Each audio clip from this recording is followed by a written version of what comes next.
So much, and thank you to all of our speakers and all of the people who helped put this together, and all of you who are in this movement, making this movement strong and making us united. Militant greetings to all of you, and a very happy May Day. Yeah.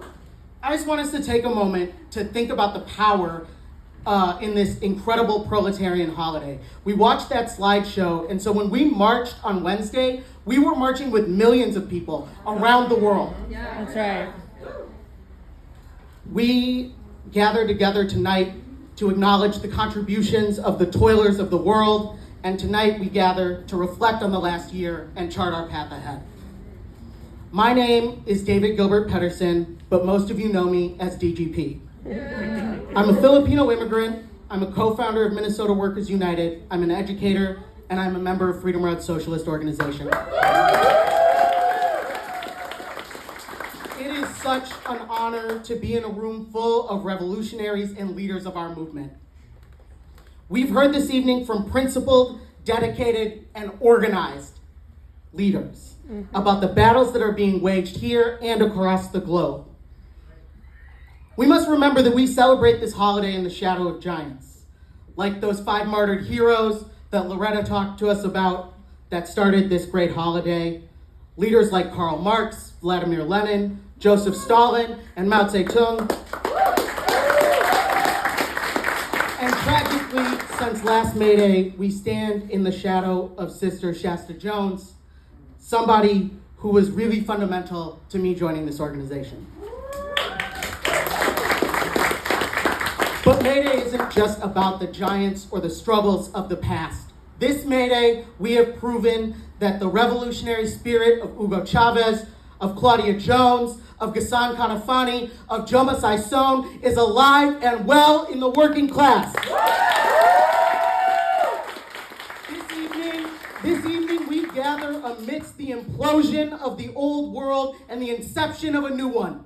It's a particular honor for me to speak on behalf of Road Socialist Organization because my membership was a long time coming.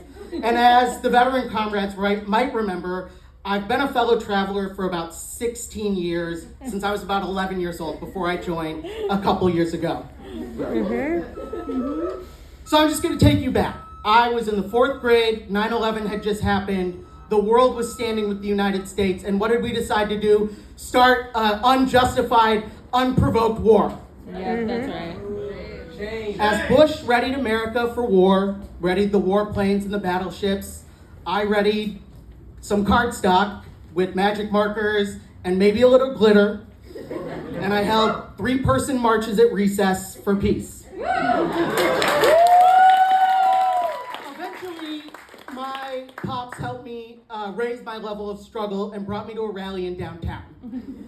That rally was incredibly, incredibly pivotal for me, and that rally was led by leaders in this room. Since 11-year-old me saw Road Socialist Organization organizing a mass tide against the war in Afghanistan, I have seen this organization lead time and time again. I've seen Freedom Road cadre lead important upsurges, and in the moments in between, I've seen them organize and educate the people to sustain those moments into and consolidate them into a revolution. Since 11-year-old DGP with the magic markers and the glitter, I've seen this organization lead the resistance to the invasion of Iraq. I was an intern with the Anti-War Committee. I was about 15 years old then. I watched this group lead the massive coalition to march on the RNC in 2008. And a year later, when Miss Rosemary Williams refused to leave her house and give it back to the greedy-ass banks, Freedom Road was there too. When I had just moved back to Minneapolis in 2015, Freedom Road was there to create the Twin Cities Coalition for Justice after a long and brutal occupation of the 4th Precinct. Today, across this country, Freedom Road cadre are leading in the labor movement. They're leading in the struggles for national liberation. They're leading in reproductive and women's rights. They're leading in the fight against privatization. And during the George Floyd uprising, because Freedom Road was there at the refounding of the National Alliance Against Racist and Political Repression, we were able to help sustain a global revolution.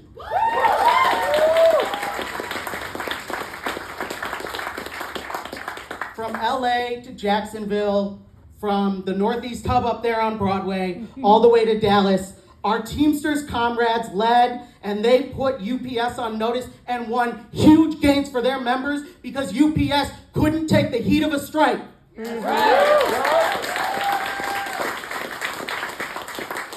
Or, as we would say on the South Side, Freedom Road Socialist Organization is neck deep in the struggles with our people. All right. Freedom Road is uniting the many to take on the few. We are building power with people's movements and mass organizations, and those movements are winning. That's right. We heard about those wins, from Little Earth to the wins from the city council resolutions, to the people of Palestine taking back their country. Our movements are winning. Our movements are winning, and the revolutionary working class is indeed on the move. Yeah. The revolution belongs to the people.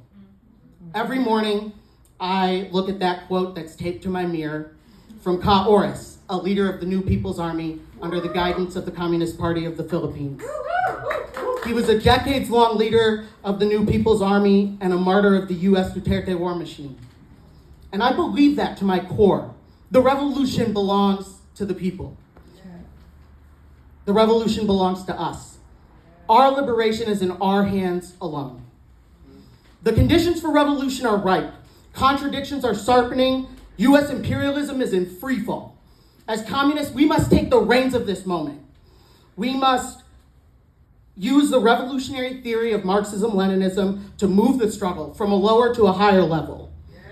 Marxism-Leninism is the science of how society is organized and how we can organize ourselves to change it. Yeah. FRSO studies these lessons by working class revolutionaries who came before us so that we can apply them to the world we are living in today and win now too. Yeah. I joined Freedom Road because in learning their proud history of struggle, armed with the immortal science of Marxism-Leninism, my level of consciousness was raised. They helped me see that all of our struggles are connected, that we're not just fighting Jacob Fry, Aisha, or Little Earth folks. We're not just fighting Carol Tomei, Teamsters. We're not just fighting killer cops, TCC for J. We're not just fighting Zionism. We are fighting monopoly capitalism and imperialism. Yeah.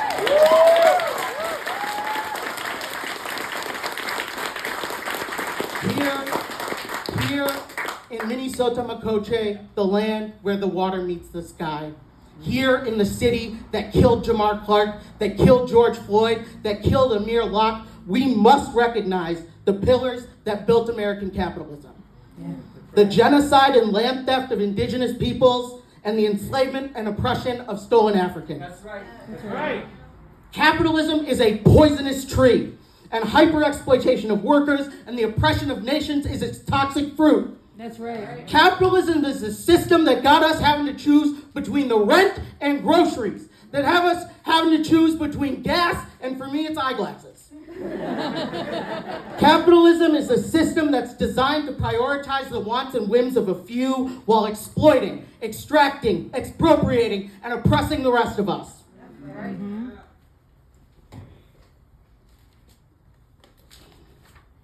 Capitalism has our kids seeing less and less while this city becomes a playground for the uber wealthy. Mm-hmm. Capitalism is a system where Elon Musk and Jeff Bezos reap the immense wealth that we, the toiling masses, create. That's right. When we see the vast wealth, the deadly arsenal of the capitalists, it's easy to get blindly rageful, to get burnt out, jumping from upsurge to upsurge, from enemy to enemy. That's where I was in 2019. But Freedom Road also taught me the road out of my rage, the road out of my frustration. Spontaneous upsurges make and shape our history, but only organization, solidarity, and discipline can sustain and grow our movement into a great tide to wipe away exploitation.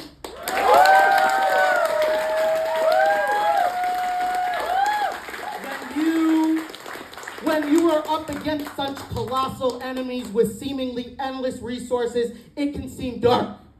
It can seem dim, but do not despair. Hope and joy cometh in the morning. That ain't from no scripture. Our joy and our hope is revolutionary joy. It's revolutionary hope. It's hope that isn't metaphysical or idealist. It's hope based in the material reality. Because the revolution belongs to the people. Because we the people and only the people are the real makers of history. The destruction of empires and the rise of the people has been seen many times in our world's history. And that's because revolutionary leaders use dialectics to apply to the material conditions before them, and they won. That's right. That's why when things seemed insurmountable, revolutionary hope gave way to the defeat of apartheid. That's when things seemed insurmountable, revolutionary hope steeled the people of Vietnam to beat both French and U.S. imperialism. And revolutionary hope is what meant that we didn't just sit and cry and mourn when George Floyd was killed. It meant that the people rose up and burned down the terrorist training camp. The revolution belongs to the people. And it is not enough to know what we're fighting against. Freedom Road Socialist Organization is clear about what we're fighting for. We don't want equality. We don't want democratic socialism. We're not looking for compassionate capitalism or intersectional imperialism. That's right. We are red. We want self-determined power in the hands of the oppressed and exploited masses. We want a system that serves the people. We want socialism.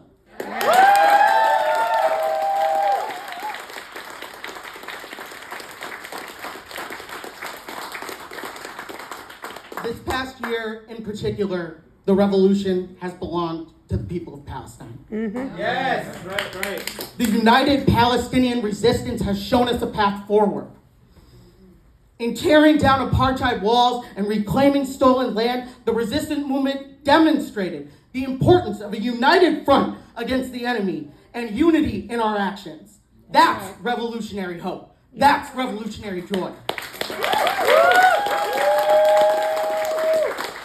And we have that hope and we have that joy here too.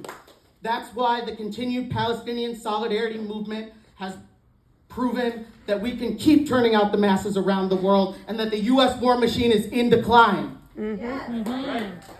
Because of organizations like Students for Justice in Palestine, because of organizations like the Anti-War Committee, because of organizations like American Muslims for Palestine, 15,000 people were able to be mobilized in just days. Yep, that's right. And that didn't stop. I'm not going to go through the list because Donia said it already. This coalition has kept the pressure on everywhere it is necessary.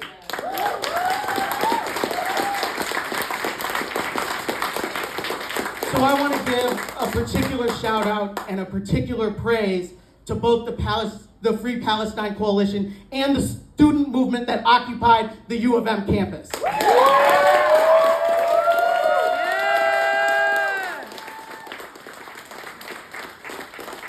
The revolution belongs to the people. It's our job to build the revolution. It's our job as communists to draw connections between our struggles. It's our job as communists to help people make material gains in their conditions. It's our job as communists to raise political consciousness, and it's our job as communists to do what Palestine has done and never stop striking blows against the enemy.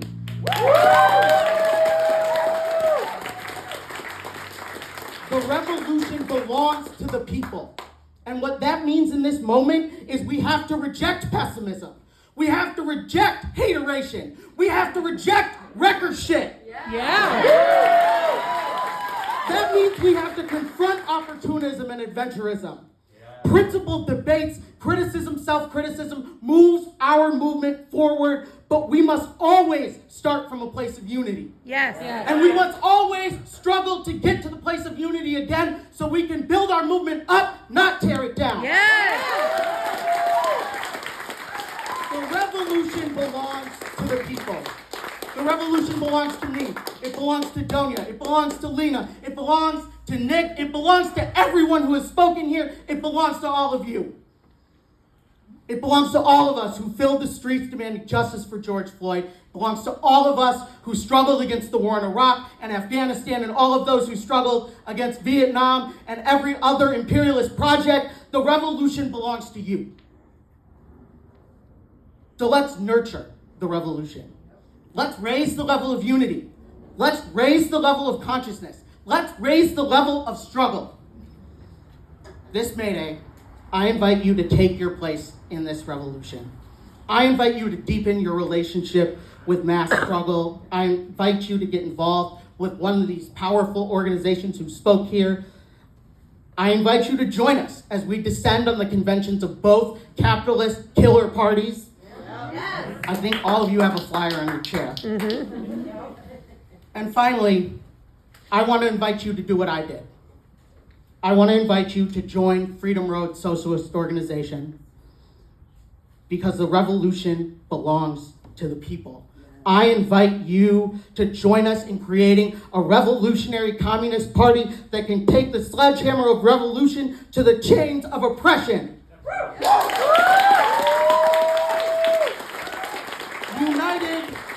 United, we can achieve liberation. Together, our future is bright because the revolution belongs to the people.